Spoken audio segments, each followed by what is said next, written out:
Un bal masqué, somptueux, décadent, où les nobles, les politiciens et les magnats de l'ombre s'enlaçaient dans une valse d'hypocrisie et de luxe.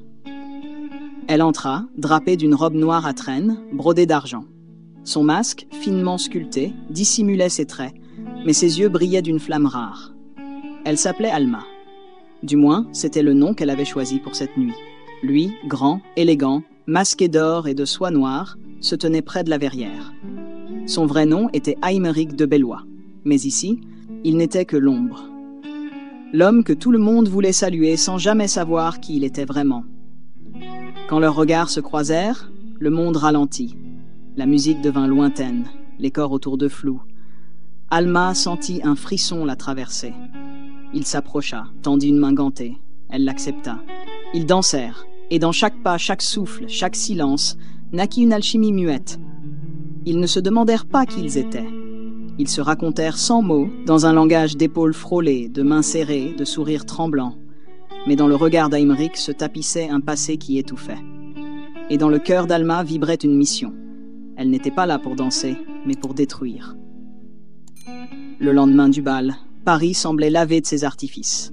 Sous le ciel gris et pesant, Alma marchait sur les pavés mouillés du Marais, le cœur lesté de doutes.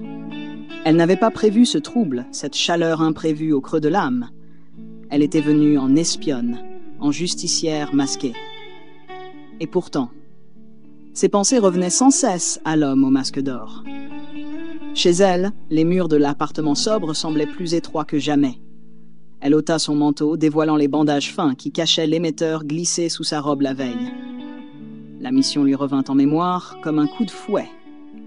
Aymeric de Bellois, héritier d'un empire bancaire entaché de scandales, soupçonné de blanchiment, de manipulation politique. Il représentait tout ce qu'elle détestait. Tout ce que sa mère, morte en prison pour avoir dénoncé ses élites corrompues, lui avait appris à combattre. Et pourtant, ses yeux à lui, ce n'était pas le regard d'un monstre. C'était une faille, une tristesse insondable, comme un homme qui portait le deuil d'une vie qu'il n'avait jamais choisie.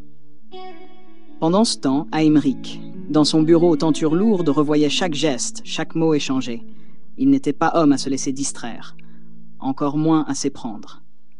Mais cet inconnu, cette voix douce, cette force calme dans son regard, elle l'avait percé à jour, comme si elle savait tout de lui.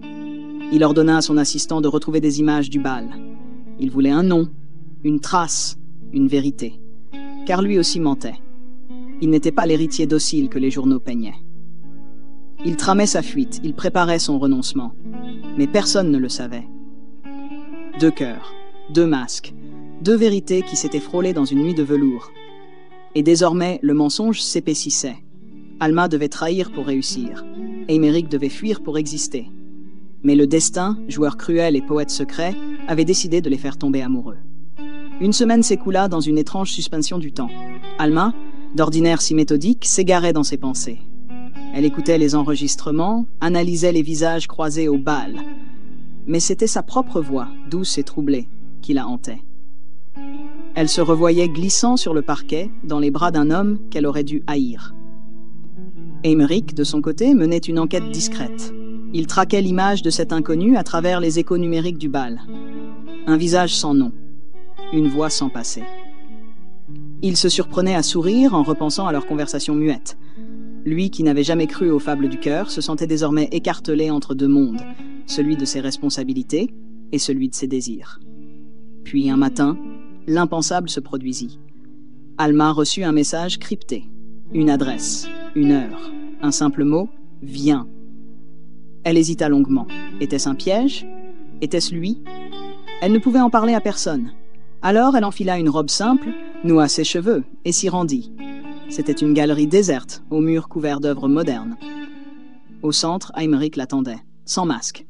Il la regarda comme on regarde l'évidence. Elle sentit tout l'air fuir ses poumons. Il savait. Et elle aussi. Plus de jeu, plus de faux semblants. « Je ne sais pas qui tu es, dit-il, la voix rauque, mais je sais ce que j'ai ressenti. Et je sais que ce n'était pas un mensonge. » Alma vacilla. Elle avait préparé des mensonges, des silences. Mais tout cela s'effondra face à cette sincérité brute.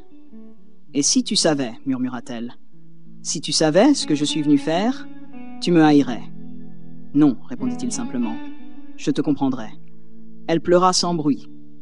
Dans ce face-à-face, deux vérités s'étaient livrées. Et dans ce fracas silencieux, une histoire d'amour naissait enfin, libérée des chaînes de l'illusion. Mais l'ombre rôdait encore, car les puissants n'aiment pas qu'on échappe à leurs règles. Et ce que le cœur avait osé dévoiler, le monde allait tenter de le briser. Abonne-toi et entre dans la danse. Dans les jours qui suivirent, une trêve fragile s'installa entre eux. Une vérité partielle, suspendue dans l'air comme un fil tendu entre deux cœurs battants. Alma et Aymeric se voyaient en secret, loin des regards, loin des jugements. Chaque rencontre était un vol, un souffle, un moment arraché à la fatalité.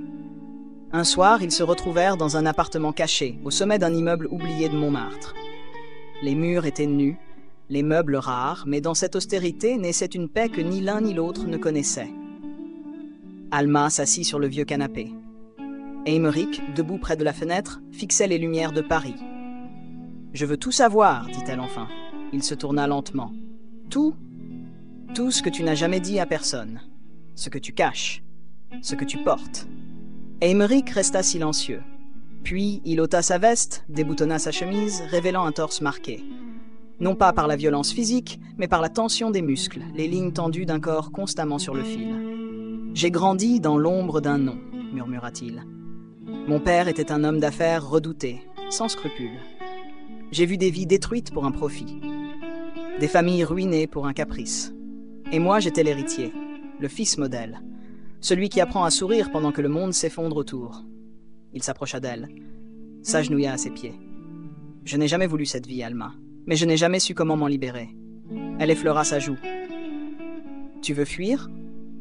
Je veux reconstruire. Mais pas seule. » Elle le fixa longuement. Dans ses yeux, elle ne vit pas un homme puissant. Elle vit un enfant brisé, un cœur meurtri. Elle vit un reflet d'elle-même. Alors on reconstruira. Mais sache-le, ce monde-là, celui que tu veux fuir, il ne nous laissera pas faire.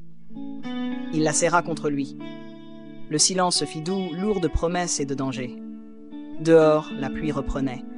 Et dans le vacarme discret des gouttes sur les vitres, naissait un pacte secret entre deux âmes marquées. Les jours suivants furent une danse d'ombre et de silence. Alma poursuivait sa mission, mais son cœur n'avait plus la même rigueur. Chaque preuve qu'elle recueillait, chaque enregistrement qu'elle envoyait à ses contacts, lui pesait un peu plus. Car derrière ces données, il y avait un visage, celui d'un homme qu'elle aurait voulu croire, un homme qu'elle commençait à aimer. Aymeric, lui, accélérait son plan. Il liquidait des comptes, coupait des ponts, se libérait des chaînes invisibles que son nom avait forgées. Il savait que le temps lui était compté. Son père avait flairé sa rébellion. Les regards s'étaient faits plus durs, les réunions plus tendues. Il n'avait jamais eu peur. Mais cette fois, il n'était plus seul. Il pensait à Alma, à cette femme sans passé, au secret trop bien gardé. Il avait tenté de percer ses silences, mais elle restait un mystère. Et pourtant, il lui faisait confiance. Comme on fait confiance à une étoile filante qu'on n'a jamais pu saisir. Un soir, alors qu'il marchait dans le quartier de Saint-Germain, une voiture noire le suivit. Il accéléra le pas, bifurqua dans une ruelle. Trop tard. Deux hommes l'encerclèrent. « Tu vas trop loin, Aymeric » lança l'un, voix grave. « Ton père veut que tu reviennes à la raison » ajouta l'autre. Il ne répondit pas. Son regard était celui d'un homme prêt à brûler ses ponts. Il frappa le premier et esquiva le second. Il n'était pas un héros, mais il refusait d'être une marionnette. Il rentra chez lui, le souffle court, la lèvre fendue, et quand il vit Alma l'attendre, son cœur se serra. Elle se leva inquiète. « Que s'est-il passé ? Juste un rappel. Mon monde ne me laissera pas partir aussi facilement. » Elle le soigna en silence. Puis, quand elle eut terminé, elle le fixa longuement. « Il faut qu'on parte, bientôt, avant qu'ils ne referment leur filet. » Il acquiesça. Mais au fond de lui, il savait que fuir ne suffirait pas. Il faudrait affronter, briser les masques, dévoiler les vérités. Et dans cette nuit noire, une certitude naquit. Le compte à rebours avait commencé. Dans l'appartement d'Alma, un silence lourd régnait. Elle fixait l'écran devant elle. Des documents, des preuves, des noms, des dates. Toute une architecture de corruption patiemment assemblée. Tout ce qu'elle avait collecté au fil des années, au fil des masques. Aymeric dormait encore dans la pièce voisine. Elle l'avait regardé, quelques minutes plus tôt, le visage apaisé dans un sommeil fragile. Ce visage qu'elle aurait dû haïr, qu'elle avait appris à craindre, mais qu'elle ne pouvait plus fuir. Elle cliqua, transféra le dossier, à une adresse sûre, une dernière pièce au puzzle. Puis elle éteignit l'ordinateur, et se leva. Aujourd'hui, tout allait changer. Ils se retrouvèrent dans un café discret, à 2 pas de la place des Vosges.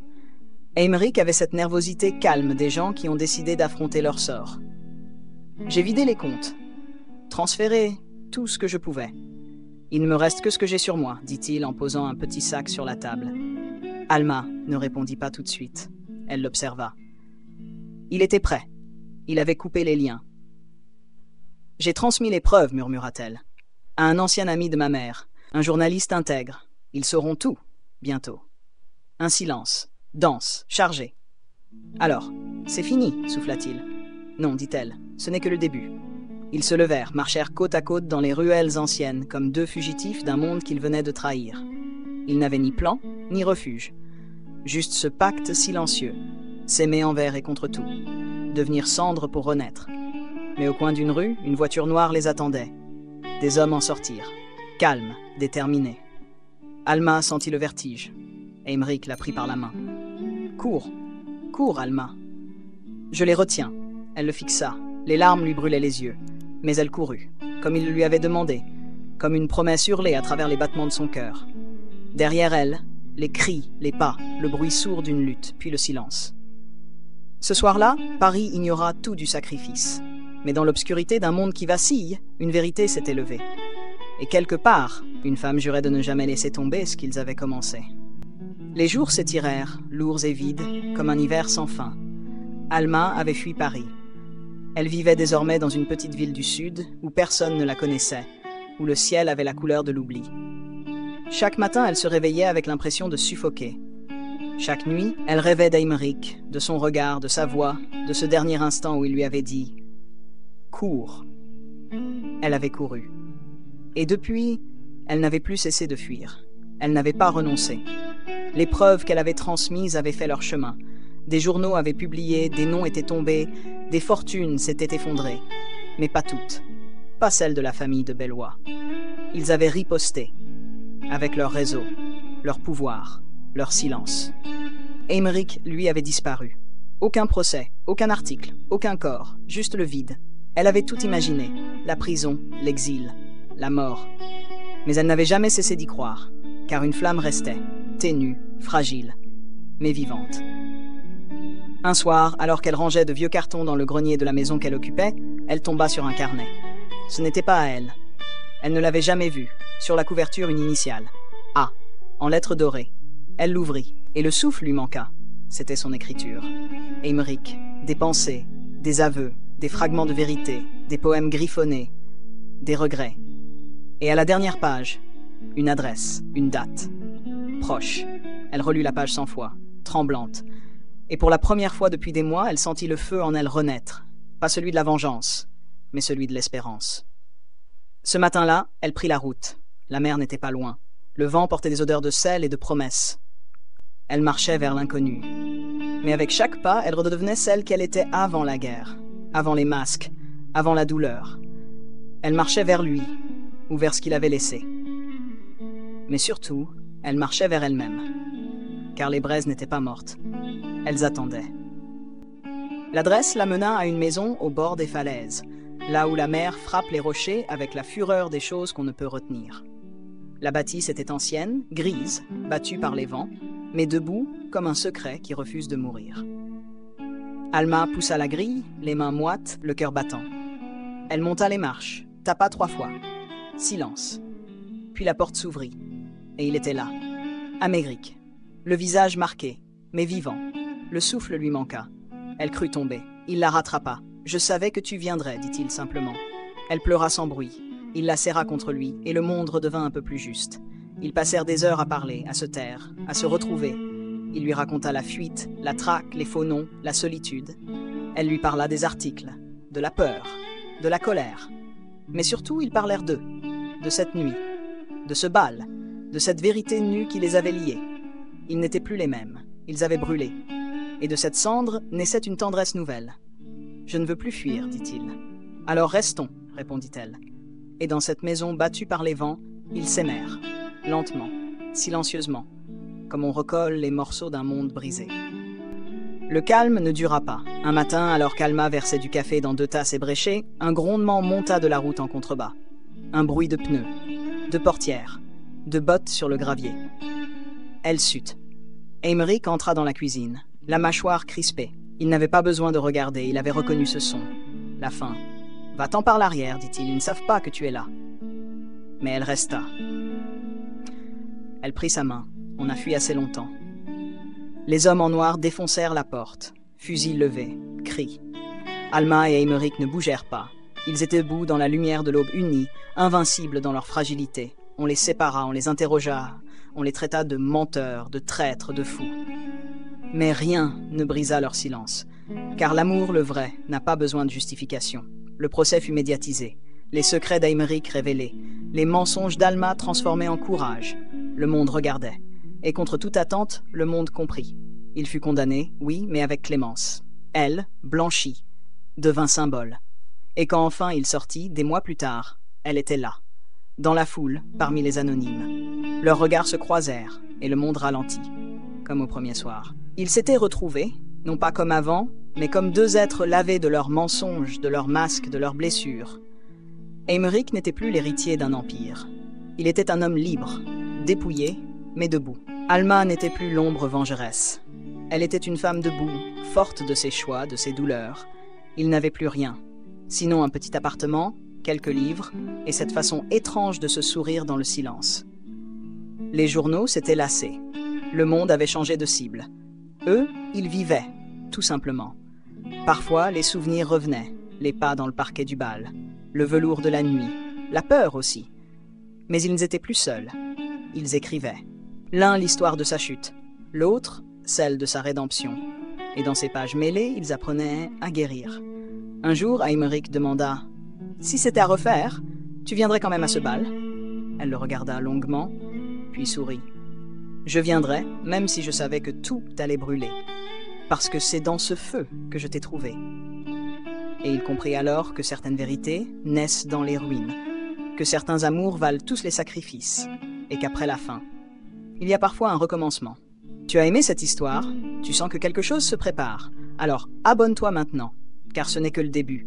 Des masques vont tomber, des cœurs vont s'embraser, et les vérités feront trembler l'ombre.